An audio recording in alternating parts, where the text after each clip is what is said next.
it's time for us to get cooking again as we bring you more recipes from nutrition expert Lynn Matava. Lynn is with the University of Maryland Extension SNAP Ed program, and this week she is showing us how to make healthy, delicious snacks or side dishes with vegetables that you have left in your kitchen. Take a look, but we should warn you, this might make you a little hungry.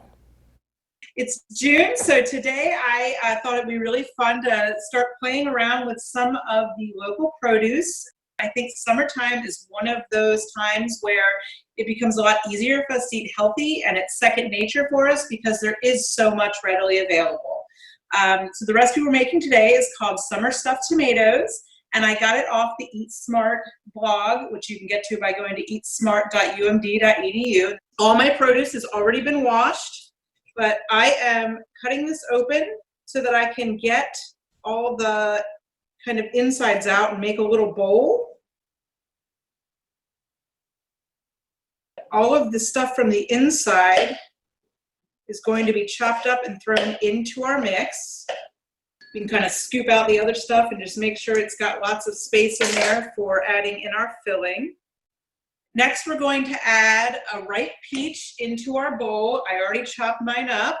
You can peel them first. I just decided I don't mind the skin and it's a little prettier with it on, so I kept that on. The next thing I'm going to add in there is a chopped up cucumber. I've washed and peeled it already and cut the seeds out. If you used one of those long English cucumbers, you could have even used the peel and the seeds if you chose to. The next ingredient we have is an ear of corn kernels.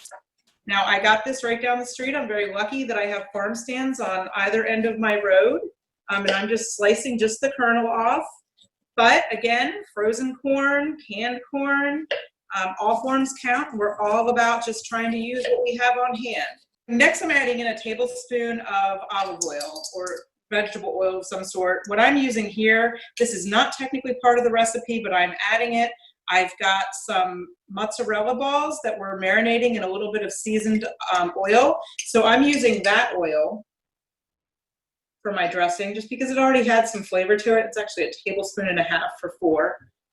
And then I need a tablespoon of lemon or lime juice, which I squeezed earlier. You could also use the stuff that you get in the containers. We're going to use about a 1/4 teaspoon of salt. I'm just pinching a little bit in there.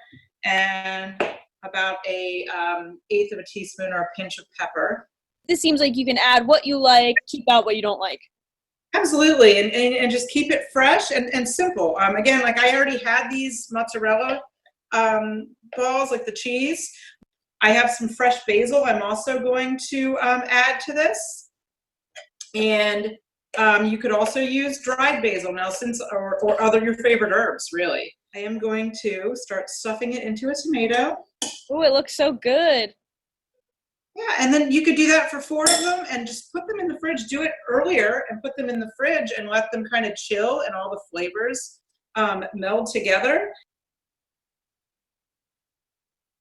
Well, Lynn says you can also stuff that tomato with whatever vegetables you like and drizzle whatever topping you like on top. Make sure that you tune in next week to see what else Lynn has cooking up in her kitchen.